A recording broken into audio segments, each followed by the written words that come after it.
Salut les riders, c'est Electron et aujourd'hui je vous présente la Tesla Model 3 Performance. Cette voiture m'a été prêtée par Excelcar. Excelcar, c'est une société qui est aux portes de la métropole lilloise et qui la loue à la journée ou au week-end.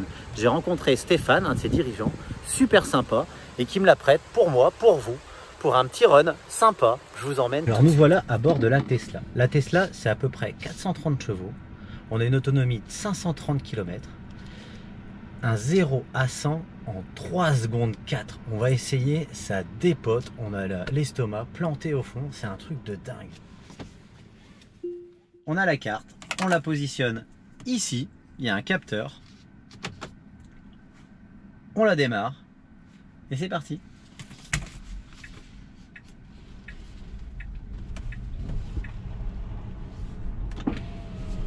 Alors j'ai passé la surprise du véhicule silencieux qui démarre, puisque c'est pas la première voiture électrique que je conduis,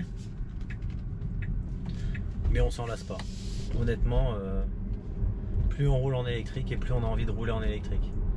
Cette voiture est très confortable, le volant est assez épuré. J'ai vu qu'il y en a qui critiquaient un peu le design, mais au final moi j'ai l'impression qu'on cherche autre chose quand on conduit une Tesla. On comprend tout de suite le gabarit. La lecture, moi j'aime bien avoir une petite idée de où se trouve le nez et l'arrière de la voiture. Après on peut choisir de rabaisser le siège, moi j'ai tendance à le mettre un peu plus haut. Et tout de suite le gabarit, il est lisible, on le comprend immédiatement. On l'a en main facilement. Elle nous donne un sentiment de confiance et on se voit sur une autoroute allemande à essayer la puissance complète. Ça fait rêver.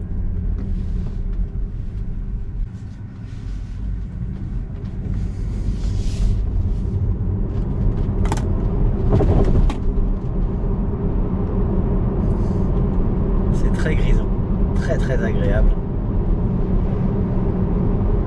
Il y avait longtemps que j'avais pas pris autant de plaisir à bord d'un véhicule, à conduire une voiture.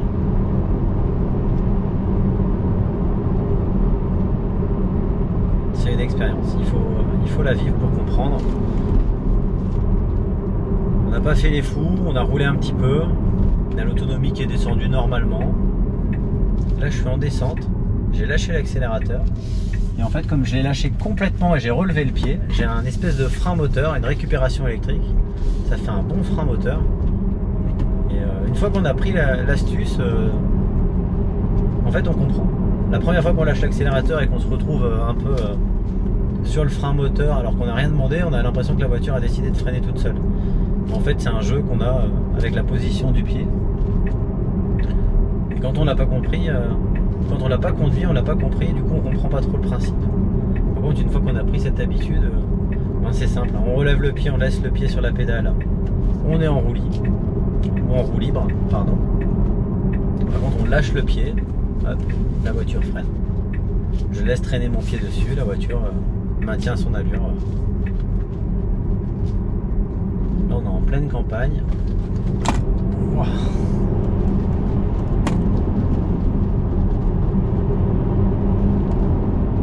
Moi qui ai tendance à rouler toujours très pépère, en fait quand on roule pépère avec elle, ça se passe très bien, on n'a pas forcément envie de rouler vite. Par contre c'est vrai que quand on commence à jouer un petit peu, c'est très grisant, c'est impressionnant, c'est silencieux et puissant en même temps. Bon, ça fait un petit moment qu'on fait un tour avec la voiture et maintenant ce qu'on aimerait savoir c'est ce qu'elle a dans le ventre.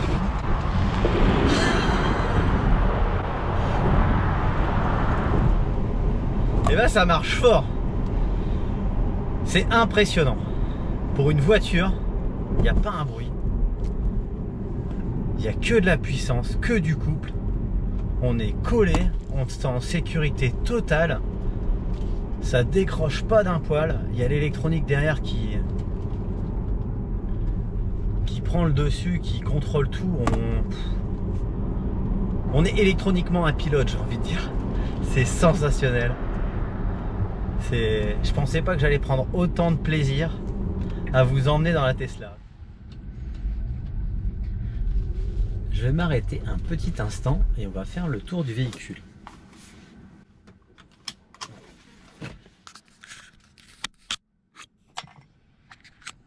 Je vous laisse constater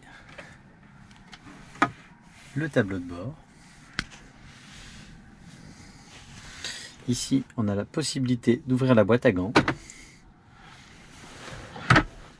Là, on a quelques rangements. Ici et là.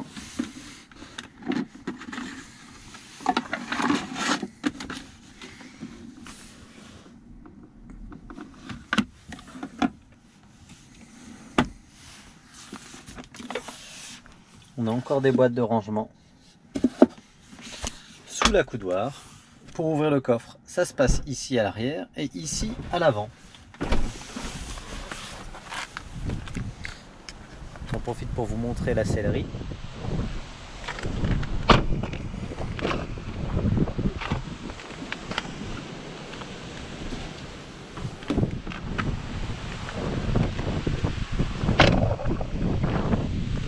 Le coffre.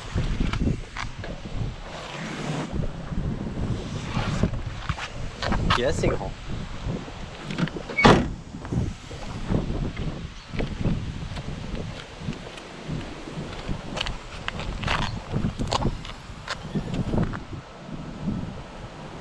Et ici on a un deuxième coffre. Ranger les prises de charge.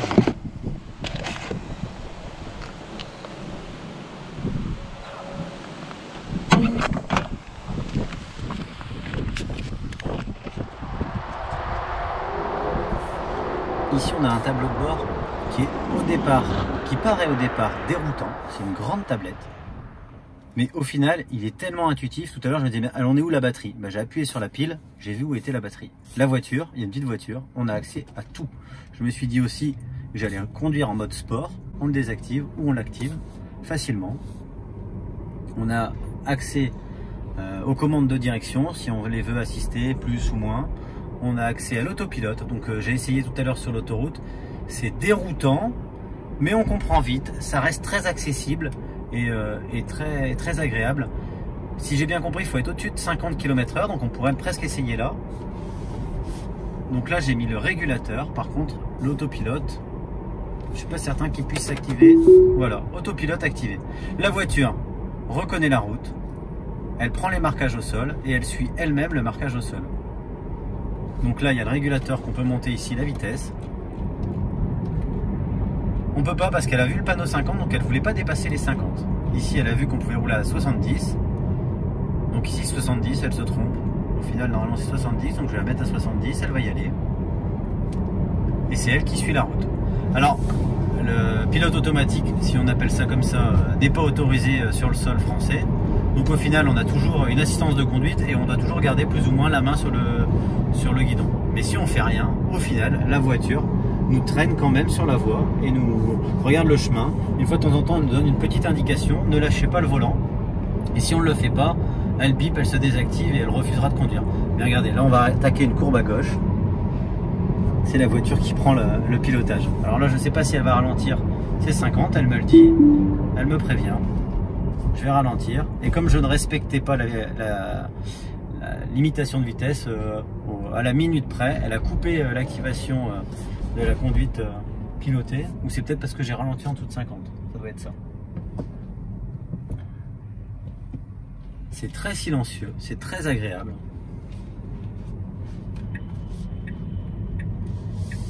Je la conduis depuis quelques kilomètres et j'ai déjà l'impression que c'est ma voiture. Tellement intuitif comme conduite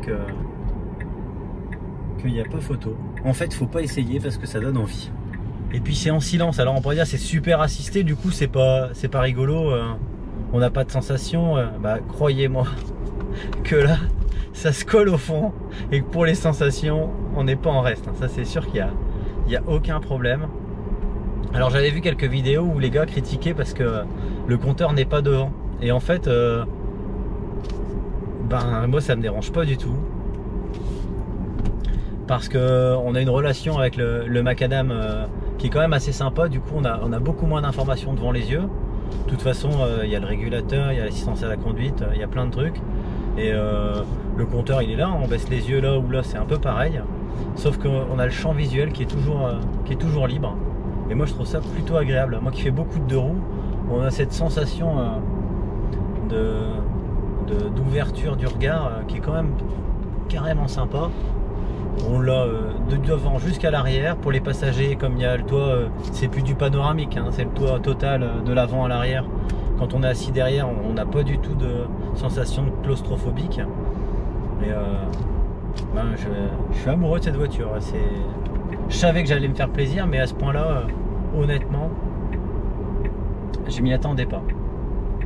Ça y est, c'est la fin de la vidéo. Je vais devoir rendre la voiture chez Excelcar, donc je vais m'y rendre. En tout cas, merci de m'avoir suivi. Si jamais vous voulez vivre cette expérience, cette voiture est à la location chez eux. Je vous filerai le lien. Je vais me faire une dernière petite accélération. Si vous avez aimé, n'hésitez pas à liker, partager et vous abonner à ma page. Bon ride!